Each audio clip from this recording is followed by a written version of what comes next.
Hello guys, तो यहाँ पे अभी 4 बजने को 10 मिनट बाकी है और मैं 3:45 बजे ही उठी थी। वज़ू बनाकर सबसे पहले आई हूँ तहज्जुद की नमाज़ पढ़ने के लिए और हस्बैंड वज़ू कर रहे हैं, मेरी फूफी भी नमाज़ पढ़ रही हैं। नमाज हो जाएगी मेरी तो फिर मैं सहरी निकालने के लिए जाऊँगी। और अभी फरहान भी सोए हुए हैं और आज रमज़ान का पहला रोज़ा है, तो आप सबको मेरे तरफ़ से रमज़ान का पहला रोज़ा बहुत बहुत मुबारक हो और अल्लाह पाक हमें 30 रोज़ा रखने की तौफ़ीक अता फ़रमाए और इस महीने में हम दिल से इबादत करें, अपनी गुनाहों की माफ़ी मांगे और सबके लिए दुआएं करें। तो चलिए यहाँ मेरी नमाज़ हो जाए, उसके बाद मैं जाती हूँ सहरी निकालने के लिए। तो hello guys, welcome back to Sagupta Parvez blog. कैसे हो आप सब? उम्मीद करती हूँ आप सब अच्छे होंगे और आप लोगों की दुआओं से मैं भी अच्छी हूँ। और फिर मैं हाजिर हो गई हूँ एक नए ब्लॉग के साथ आपके सामने।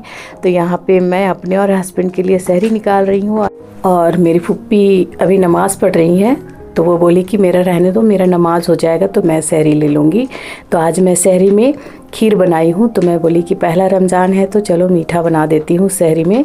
ऐसे हम लोग सहरी बहुत कम करते हैं और हमारा सहरी बहुत सिंपल होता है, या तो खजूर पानी ले लिए या फिर खजूर और दूध, तो यही रहता है हमारा सहरी। और यहाँ पे हस्बैंड अभी नमाज़ पढ़ रहे हैं और मुझे कुछ बोल रहे हैं कि बस हो गई है मेरी नमाज़, मैं आता हूँ। तो चलिए तब तक मैं सहरी करती हूँ और सहरी करने के बाद में फिर हम लोग तिलावत करने बैठ जाएंगे और फिर हस्बैंड मस्जिद चल जाएंगे नमाज़ पढ़ने के लिए और मैं फिर फजर की नमाज़ पढ़कर फिर सोऊंगी। और आज हस्बैंड की नाइट शिफ्ट है तो उनको भी रेस्ट हो जाएगा। और खीर काफ़ी अच्छी बनी थी, मैं शाम में ही बना कर रख दी थी कि ठंडी हो जाएगी तो अच्छी लगी। मुझे मीठा कुछ भी रहे वो ठंडे खाने में ही अच्छी लगती है, मीठे को गर्म खाओ ना तो उसका टेस्ट मुझे अच्छा नहीं लगता है। तो चलिए यहाँ पे हस्बैंड की भी नमाज़ हो गई थी और मेरी सहरी भी हो गई थी।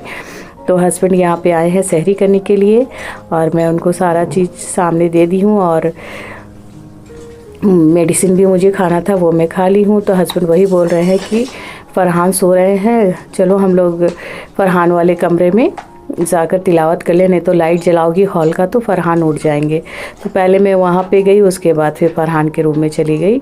और यहाँ पे हस्बैंड बोल रहे हैं पहला रोज़ा आपको मुबारक हो, पहली सहरी मुबारक हो। तो काफ़ी अच्छा लगता है, हस्बैंड ऐसे ही मुझे खुश करते रहते हैं हमेशा किसी न किसी चीज़ से। और बोल रहे हैं कि खीर काफ़ी अच्छी बनी है और इस बार मैं सोची हूँ कि मैं सहरी में मीठा ही कुछ बना दिया करूँगी। तो चलिए यहाँ पे हस्बैंड की भी सहरी हो गई थी तो हम दोनों यहाँ पे तिलावत करने लगे। तो हस्बैंड अब थोड़ी देर तिलावत करने के बाद मस्जिद निकल जाएंगे और मैं फजर की नमाज़ पढ़कर फिर रेस्ट करने के लिए चली जाऊँगी। फिर उठ करके अपनी डेली रूटीन भी स्टार्ट हो जाएगी और रमज़ान है तो शाम में इफ्तार की भी तैयारी करनी होगी, तो इस वजह से। और हस्बैंड की आज नाइट शिफ्ट है तो थोड़ा मुझे आराम हो जाएगा, नहीं तो अगर उनका मॉर्निंग होता है तो फिर वो चले जाएंगे, उनको रेस्ट नहीं मिल पाएगा। तो चलिए यहाँ पे अभी 11 बज रहे थे और मैं यहाँ पे शाम की इफ्तारी की तैयारियों में मैं लग गई थी। तो यहाँ मैं पकोड़े का सारा चीज़ रेडी कर रही हूँ। तो यहाँ पे मैं हर साल ऐसे ही करती हूँ कि सुबह सारी चीज़ें रेडी करके रख देती हूँ, शाम में सिर्फ मैं सारी चीज़ें फ्राई करती हूँ ताकि मुझे शाम के लिए इजी हो, परेशानी ना हो। यहाँ मैं पकोड़े की तैयारी कर रही थी तो सारी चीज़ें मैं इसी तरीके से प्याज, हरी मिर्च और जो मुझे डालने हैं सारे मसाले वो मैं सारी चीज़ें डालकर इसी तरीके से रख लेती हूँ। बस शाम में मैं इसे मिक्स करूँगी और फ्राई कर लूँगी। तो ये मेरा पकोड़े का सारा चीज़ रेडी हो गया है। इसके बाद में वड़ा का भी सारा चीज़ रेडी कर लूँगी। तो यहाँ पे मैं प्याज, हरी मिर्च, धनिया पत्ता, अदरक लहसुन का पेस्ट, जीरा पाउडर, गोलकी पाउडर, नमक और गोटा जीरा डालकर इसे भी अच्छे से रेडी करके रख दूँगी। और आज मैं पकोड़े और वड़ा ही बनाऊँगी फ्राई में, और इसके अलावा अभी चना और चने का मैं सलाद बनाऊँगी। तो आज मेरा ये अवतार रहेगा। तो चलिए ये भी रेडी हो गया, अब मैं चने का भी सलाद बना कर रख दूँ, चने के दाल का।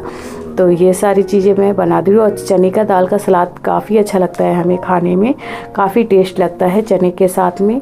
तो चलिए यहाँ मैं चाट मसाला, काला नमक और सारी चीज़ें डालकर इसे भी रेडी कर दूँ। तो ये हो गया मेरे शाम का सारा चीज़ रेडी और शाम में बस मुझे फ्राई करना है और फिर इफ्तार लगाना है। इसी तरीके से मैं अपना काम इजी कर लेती हूँ मॉर्निंग के टाइम पे करके, कि शाम में मुझे इजी हो जाए, सिर्फ मैं फ्राई करूँ और इफ्तार लगा दूँ।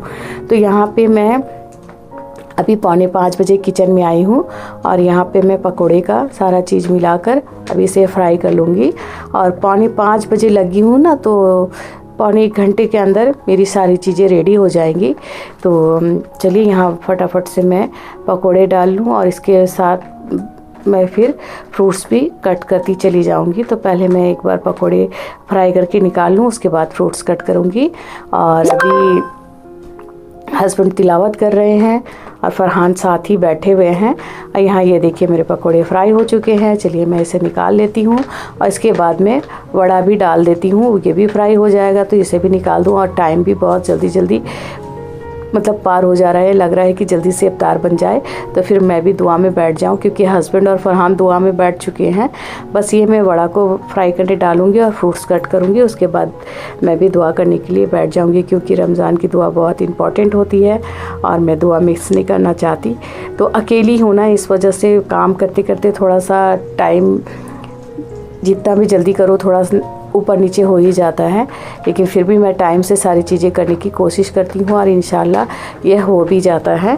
बस यहाँ पे मेरे पकोड़े हो गए थे, ये मैं वड़ा भी फ्राई कर ले रही हूँ और इसके बाद फिर मैं इफ्तार निकाल लूँगी और दुआ में बैठ जाऊँगी। तो चलिए यहाँ पे मेरे वड़ा भी पूरे फ्राई हो गए हैं, फ्रूट्स भी मैं कट कर चुकी हूँ और अब मैं इफ्तार भी लगाने के लिए रेडी हो गई हूँ कि बस ये निकले मैं इफ्तार फटाफट से लगा दूँ। और फरहान को तो वेट नहीं होता है, लेकिन हम लोग उसको अजान तक वेट करने के लिए रोकते हैं। ये देखिए ये मेरा आज का इफ्तार रेडी है और हस्बैंड और फरहान पहले से ही दुआ में बैठ चुके थे। चलिए मैं भी अब दुआ में बैठ जाती हूँ। अब फरहान चुपचाप से देखते रहते हैं। तो चलिए यहाँ पे हम सब दुआ कर रहे हैं और अजान भी अब होने ही वाली है। बस ये यहाँ पे अजान हो गई थी तो हम लोग रोज़ा खोल रहे हैं और आज का पहला रोज़ा हमारा मुकम्मल हो गया। तो चलिए आप सबको फिर से एक बार मैं कहती हूँ कि पहला रोज़ा सबको बहुत बहुत मुबारक हो और अल्लाह पाक हमें 30 रोज़ा रखने की तौफीक दे और दिल से इबादत करने की तौफीक दे और हमारे गुनाहों को भी माफ़ फरमाए। और यहाँ पे फरहान खुशी खुशी रोज़ा खोल रहे हैं हमारे साथ। और फरहान फ्रूट्स, चना और चने का सलाद, ये सारी चीज़ें नहीं लेंगे, सिर्फ वो फ्राई जो होता है उसका फेवरेट वही खाएंगे। तो उससे पकोड़ा, वड़ा, डूसका, समोसा, यही सारी चीज़ें पसंद है। तो देखिए वो कितनी खुशी से खाते हैं, वो खुशी से खाने से हमें काफ़ी खुशी लगता है। और फरहान हमारे साथ ही खाते हैं। रमज़ान में भी फरहान का यही रूटीन है, वो सुबह नाश्ता करने के बाद में और कुछ नहीं खाते हैं, शाम में हमारे साथ इफ्तार करते हैं। तो उसकी आदत ना हम जिस तरीके से रखना चाहें उसी तरीके से है। और बीच में अगर उसे भूख लगती है तो बिस्किट, चिप्स वगैरह दे देती हूँ। तो इफ्तार हो गया था हमारा, मगरिब की नमाज़ में पढ़ चुकी थी, उसके बाद घर को क्लीन करने में लग गई। ये भी एक रूटीन होती है इफ्तार के बाद। और जब तक ये काम ना करूँ ना मैं, तब तक मुझे ना टेंशन होते रहता है, क्योंकि रोज़ा खोलने के बाद ना बॉडी एकदम सुस्त होने लगती है, लगता है कुछ ना करूँ, लेकिन काम नहीं करूँगी तो किचन भी सारा फैला रहेगा। तो मेरी आदत है कि मैं फटाफट जितना भी मुझे सुस्ती लगे, जो भी लगे, मैं काम अपना फिनिश कर लेती हूँ। तो यहाँ पे घर क्लीन करने के बाद में यहाँ पे टेबल भी क्लीन कर ले रही हूँ और अब मैं किचन जा रही हूँ। किचन में मेरे इफ्तार के बर्तन हैं वो भी क्लीन करने हैं, साथ ही साथ किचन भी मैं क्लीन कर ले रही हूँ। और आज मैं आप लोगों को अपना पहला रोज़ा का ब्लॉग शेयर की हूँ और मेरा ब्लॉग आप लोगों को अच्छा लग रहा है तो प्लीज़ एक लाइक शेयर, और जो अभी तक मेरा चैनल सब्सक्राइब नहीं किया है तो प्लीज़ सब्सक्राइब कीजिए, मुझे सपोर्ट करिए और बेल आइकन को प्रेस करना मत भूलिएगा। आप लोगों का एक लाइक, कमेंट, शेयर और सब्सक्राइब करना मेरे लिए बहुत मायने रखता है। आप लोगों का प्यार और सपोर्ट भी, तो प्लीज़ अपना प्यार और सपोर्ट बनाए रखिए और मेरे चैनल को प्लीज़ सब्सक्राइब कीजिए, मुझे सपोर्ट करिए और अपना ख्याल रखिए, खुश रहिए, दुआओं में याद रखिए। रमज़ान का महीना है तो ज़्यादा से ज़्यादा इबादत कीजिए, अल्लाह से अपने गुनाहों की माफ़ी मांगिए और अपने साथ साथ अपनी भी दुआ कीजिए, अपने लिए भी और दूसरों के लिए भी दुआ कीजिए। चलिए फिर मैं मिलती हूँ एक नेक्स्ट ब्लॉग में, तब तक के लिए आप अपना ख्याल रखें, खुश रहें, दुआओं में याद रखें। और यहाँ मेरे सारे बर्तन मैं क्लीन करके रख दूँ और साथ ही साथ किचन क्लीन हो जाएगा। तो चलिए मेरी भी सारी जो टेंशन है वो भी फ्री हो जाएगी और उसके बाद मैं रिलैक्स होकर रहूँगी। और फिर मैं मिलती हूँ दूसरे ब्लॉग में। तब तक के लिए बाय बाय।